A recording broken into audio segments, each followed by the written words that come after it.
50 Cent is once again caught up in drama involving Diddy, and this time things got messy very quickly. After 50 released his Netflix documentary about Diddy, people immediately started revisiting all the wild rumors and controversies Diddy has been linked to over the years. Even though the documentary showed multiple sides and clearly stated that Diddy hasn't been officially charged in some situations, Diddy and his team were still furious. So now that footage goes to the highest bidder. And 50 had to be the highest bidder to get this is business. You know what I'm saying? Everybody ain't in love with you. Everybody ain't dedicated. Everybody ain't loyal to the point. They didn't like the behind-the-scenes clips 50 included, and they weren't happy with the interviews either. Things escalated when they reportedly sent Netflix a cease and desist and began discussing lawsuits. But what shocked people the most was the rumor that Diddy may have sent a threatening message straight to 50's doorstep. He's saying got another documentary in the arsenal, because I ain't gonna lie, Diddy has finally met his motherfucking match. I love to see it. So 50 Cent had posted that Diddy sent him flowers from jail to his club appearance in Miami, and he's alleging that it's like supposed to be a threat, because y'all know that when he released that documentary not too long ago, Diddy did try to send him a cease and desist. Flopped. Not happening. So he's taking these flowers as, like funeral flowers. Like, y'all know when they get into the streets, certain shit means certain shit. So they get it. Even if we don't get it, they get it. But if he's saying that these are supposed to be like a message, then they supposed to be a message. But 50 Cent responded with, what kind of is this? Diddy send you flowers at Club 11? LOL. Why all the foreplay get busy? You know I'm stupid. Yeah, like real stupid. If you know 50 Cent, but you know 50 Cent. Hey, wrap it up. Wrap it up. You did what you did. He exposed what you did. He exposed more of what you did. Wrap it up. Then he also said, a warning, I'm 90s grimy. You don't warn me, LOL. If you don't know what he mean by I'm 90s grimy, go. Cent is no rookie when it comes to danger. He's dealt with serious street figures before. Supreme nearly ended his life, and Jimmy Henchman allegedly tried more than once to have him killed. So if Diddy was trying to intimidate him, it didn't exactly cause panic. In street culture, sending funeral flowers is a long-standing warning sign. Even Al Capone used this tactic. 50 has done it himself too, with Cameron once claiming 50 sent him black roses and a small coffin during their feud. Still, some believe this could all be theatrics, while Diddy's team tries to shut the documentary down. Overnight, lawyers for Sean Diddy Combs trying to stop the release of a Netflix docuseries due out today. The series contains never-before-seen footage of Combs debating strategy with his lawyers in the days leading up to his arrest in New York last year. It also includes video of Combs greeting fans in Harlem. I'm gonna win. As long as you win, we with it. I'll accept it. And then saying this about the interaction moments later. I need some hand sanitizer. Hold on. I've been out in the streets amongst the people. Yeah, I gotta take a bath. Like the amount of people that actually I'm coming in contact with, like that's what I have to do. You know what I'm saying? It's like 150 hugs. Now Combs' lawyers are demanding Netflix pull the series, threatening legal action, claiming Netflix is using stolen footage that was never authorized for release as part of what they call a shameful hit piece. The series is executive produced by Combs' longtime rival, Curtis 50 Cent Jackson, and director Alex Stapleton, who said, quote, "We obtained the footage legally and have the necessary rights," end quote. Before the cease and desist demand was sent yesterday, Stapleton and Jackson sat down with our Robin Roberts to discuss the series. How do you respond to people who say that it's more about the disdain that you have for Sean Combs than it is for giving the victims a platform? It's not personal. The show is not completely the perspectives of people that did not like Sean. Not everyone needed to have an allegation to be a part of. From Diddy's side, they say 50's obsession has gone too far and question why he keeps pushing this narrative. But according to Chopper, one of Diddy's former artists, the tension between them is deeply personal. Chopper says the issues didn't start overnight. Early in the 50's career, his music passed through Bad Boy. Around that same time, Diddy wanted to sign one of 50's artists, but 50 refused, creating the first real divide. Here's 50 Cent's caption. Oh my goodness. Itty bitty Diddy wants me dead. I have to lay low. I think I'm gonna hide out at the playoff game tonight. Because in one of the dude's testimony, he's saying that Diddy had a gun for 50 or something, like that he didn't like 50. No, what it was is 50 Cent in his worst times in this era wrote songs for J-Lo and Diddy. Well, he wrote songs for J-Lo for Diddy. That's number one. And he wanted to sign 50, but 50 just wasn't rocking with Diddy. Number one. Number two, Diddy Get Back was 50 baby mama on purpose. You know what I'm saying? Being petty.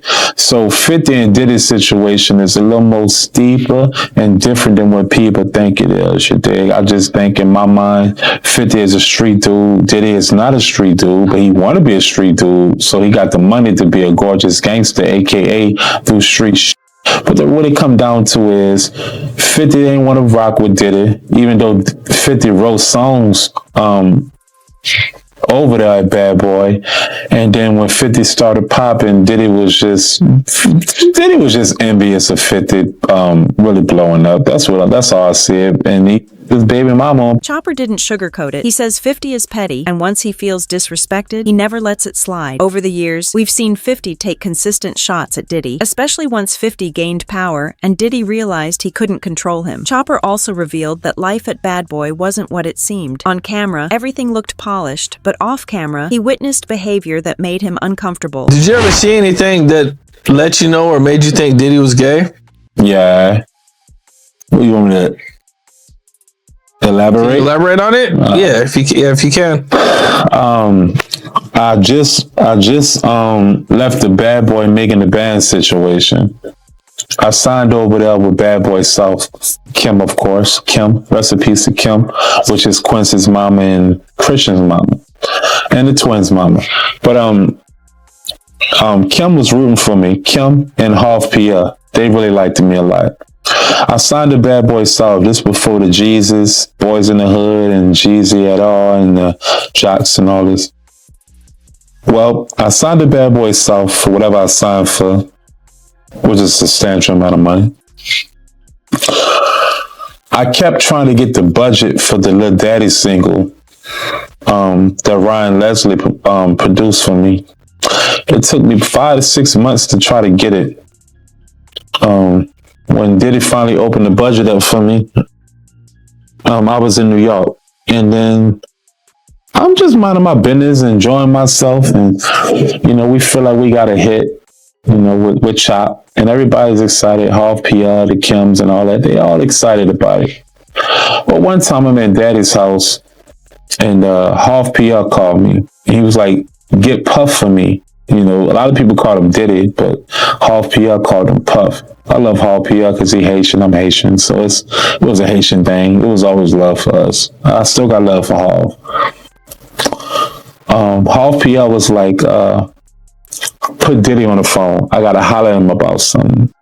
Okay, so I go into the A room. So I'm like, Paulie was there, this big security. It's one of his main securities, actually. And I'm like, Paulie, say, bro, Diddy, Half want to talk to Puff. And Paulie was like, I can't do that until Puff green like that. So I put Half on the phone on speaker, and Paulie looked the other way. When Paulie looked the other way, I walked into the room, opened the door, and I seen Diddy and a white man, very powerful white man, groping, grabbing each other's crotch, kissing on each other. When I seen that, I shut the door like, whoa. Jaguar Wright also weighed in after the documentary dropped, and her reaction was explosive. She pointed out that Diddy filmed himself returning to New York days before turning himself complete with a camera crew. According to Jaguar, no serious lawyer would ever advise that. Well, the whole point of him filming this whole thing was because I'm sure that he planned on doing his own documentary. This is an extreme narcissist you're talking about. Extreme. He's sitting there with feds, an eye shot away from his hotel suite, filming his hotel room, and he's looking at them and he's filming him right back. He's literally saying in certain parts, yeah, make sure you're filming all of this because we need to get some, some cutaway shots. That's wild. No, he was literally, did nobody pay attention to that? Oh, I saw it. Like he said, yeah, make sure you're filming all of this. We need this for cutaways. Like you're sitting here collecting footage, like a director, like an AD. What does that say to the cameraman that, can anybody be bought, or, he said, the cameraman said he recorded all this for Diddy, and then of course Diddy got locked up, so. Yeah, Diddy got locked up and he didn't get paid. A lot of people seem to have that experience. I'm telling you. Dealing with Combs Enterprise, they come in and they work. She questioned how that footage even leaked and brought up Diddy's lawyer, Mark Agnifilo. While Diddy bragged about being a perfect client, Jaguar noticed something else. She believes Diddy wasn't focused on victims or charges, but on controlling his public image. There and said, we need Combs. He's sitting there talking like an evil dictator. We need comms. We need a way into this conversation. We're losing, he said. We're losing. Losing what? What are we losing?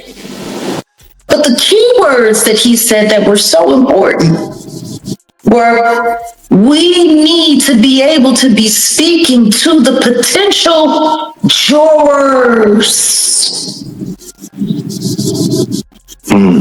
He said, you might only be the guy that watches CNN, but there's 9 billion people in the world, and 7 billion of them are on Instagram or TikTok. We need to have control of that. He said, we need to know how these potential jurors are thinking.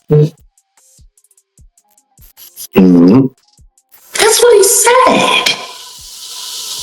Right. So what does that mean? He hadn't even been arrested yet. He hadn't even been taken into custody yet. Damian Williams hadn't come forward yet with a list of the charges that they were charging him with and what they were taking him to trial for. That didn't happen until December. Mm-hmm. So once again, they were losing? Losing what? Losing at what? We need to have control of comms. We need to make sure that we know how the potential jurors are. Jaguar feels this was an attempt to shape public and influence potential jurors early on. She also spoke about how difficult it is for victims to get justice when powerful seem protected at every level. Look at the outcome. Hey. What did I say to you guys? Who can these people run to? You can't go to the boss because the boss is screwing you. Look at Aubrey O'Day. The boss's boss don't care. You could go to the police, all bought and paid for, and even if you get a special prosecutor like Damian Williams, they can just be reassigned to another case. And then Maureen Comey comes in. We can't even begin to talk about that jury. We can't even begin. Not yet. We got so much more to discuss, don't we? We got so much more to discuss. And as we delve deeper, first and foremost, I want you to think about that. Look at what happened from that. See, and this is why this documentary is I'm not calling it a documentary. I'm calling it a mockumentary. That's what I call it. No, that's Spinal Tap. I call it a mockumentary. I feel like this whole thing is mocking me. To Jaguar, the documentary itself wasn't that impressive. The only real bombshell was Kirk Burroughs publicly admitting that Diddy assaulted him. She says many people already knew, but no one had said it out loud before. I had 25% of the company. I didn't know why he needed to get that back from me and then give it back to me again. I didn't understand that. That's like a trick. Like, okay, here, I gave it to you, now give it back, and don't worry, I'm gonna give it right back to you. I didn't want to give it up. So he came into my office one day unexpected, him and Kenny Marsalis. They had it planned out. Kenny had the briefcase with all the stock certificates in it, and Diddy had the bat. Not like I'm going to beat out of you with the bat, but he had the bat like, man, we got to do this. This has to happen. I didn't feel I was going to get beat down in that office, in all honesty. I got people that could jump out of the shadows in a minute. I wasn't threatened by him. What I was messed up over was the fact that I started this company with you from day zero, and now the one solid thing that you told me I had, you want to take that back and do a return to me on that at this critical time that we're renegotiating and getting a step up on the contract. When he told me it was about all of that renegotiating and that I should trust, I did, begrudgingly, angry, upset. It wasn't right. I did it. He got the stock back. I went on, tried to get over that, kept doing my job, doing what I had to do, delivering everything. And once again, I was caught up in the job. I forgot all about it. And next thing you know, we had the snafu. I was fired. And he just said, oh, okay, bye. And since he had never given me his stock back, he never said that he would pay me anything or give me anything. He just avoided me. The documentary also sheds light on why Diddy is the way he is. Jaguar has long believed Diddy was victimized before music ever entered his life, and the documentary backs that up. People really don't want to look closer into his childhood and to what his mama had going on in that house. God knows what he saw and what happened to him in his own mama house. All of those strangers, them up involved, looking around, seeing what was going on. And let's just be clear, it sounds like her house was a house of, professional freak-offs. So who knows what he saw or what could have happened to him while she was busy entertaining people and pouring and getting tips, as she would say, for her after-hour life. Oh yeah. He was. I'm gonna say he was surprised to hear that. School bus driver. No, was he surprised or was he like, zip it, you talking too much? Because that's what it looked like to me. It looked like you talking a little bit too much. They don't need to know about that. While she was sitting there, because I was a bus driver and I was this, and I worked at the after hours. And I would pour them drinks and they would give me big tips. She mentioned Diddy's father, noting that Diddy once admitted feeling relief when he learned his dad was a hustler. Jaguar believes that explains a lot about Diddy's need for control. That he was like a sigh of relief is a wild thing to say. That your daddy was a gangster or a hustler. That's what you heard that he was. Well, I mean, like Tim said, they had a bunch of blaxploitation movies being played around the house all the time. They grew up with the Mac playing. They grew up with Superfly playing. Like, I mean, if that's what you got going on, you got two women in the house and there's no men around, and these are what the little boys are watching. You got basketball players coming over late at night. You got hustlers coming over, PIMPs coming over, women who look like they were modeling for Jet Magazine coming over. Like, it sounds like the nature of the environment is what shaped their perception of what cool was. So yeah, I mean, I'm sure for him it was, oh man, that's who my dad was. We glorified these characters. Like, even if you look at Biggie Smalls' name, Biggie Smalls is a character from an old Portier Cosby film, Uptown Saturday Night, I believe. 40th Street Black and all of those characters that they had in the film. Biggie Smalls was played by Calvin Lockhart. Big gangster from, I believe, St. Louis. Like, all of these characters.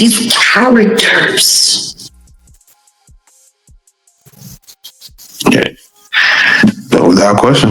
Without question. Yeah, so I'm sure for him, it made him feel good because all of that stuff that he was watching, he really came from that. But that was really his legacy, and yeah, I'm sure for him it felt good to know that his dad was this big hustler who turned out to be a snitch, who got his brains removed from his head in a very, very, very unpleasant. Another major moment Jaguar highlight was the City College celebrity basketball game tragedy that took 9 lives. She says this was one of Diddy's lowest moments, yet he faced no consequences. Well, we were scheduled to do the outside of the college, outside of the gymnasium, because that's what my team was good at. You understand? I had 18 guys prepared to be outside to make sure that we could get the crowd in order. You understand? Before there was any crowd, you got to set the things up before you even get the crowd like that, especially in those type of things. And back then in the days, we used to have dogs and everything. I would have a guy with 2 dogs walking the street, making sure people go down the lane, you know what I'm saying, and don't bum rush the doors. You know, people ain't bum rushing the doors when you got dogs out there. You know what I mean?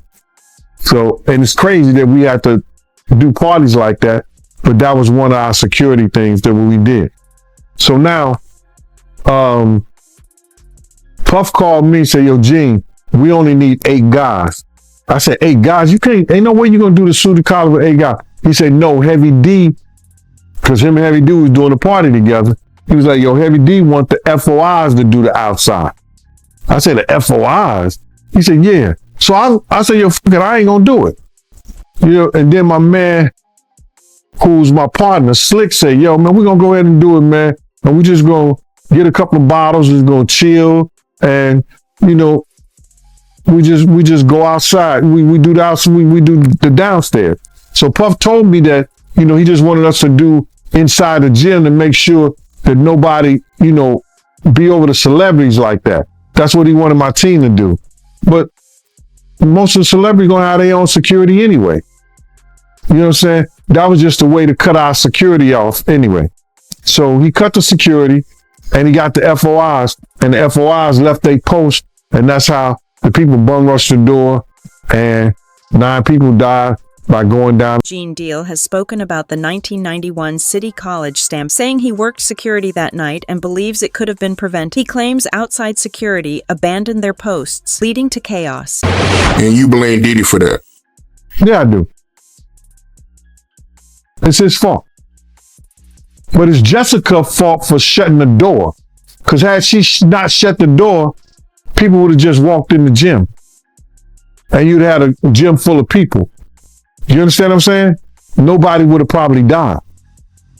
It's her fault and it's his fault. So you really think it's Diddy's fault? Why you believe that? Because you don't cut security to save $1. You don't cut security when security is the most important thing that you gotta have at these places. And that's what he did. He didn't listen. He didn't listen. And I even told him, I said, yo, if the FOIs don't get a barricade away from this door, people gonna die tonight. I told that to him. And what happened? 9 people died that night. What was his reaction to the 9 people dying?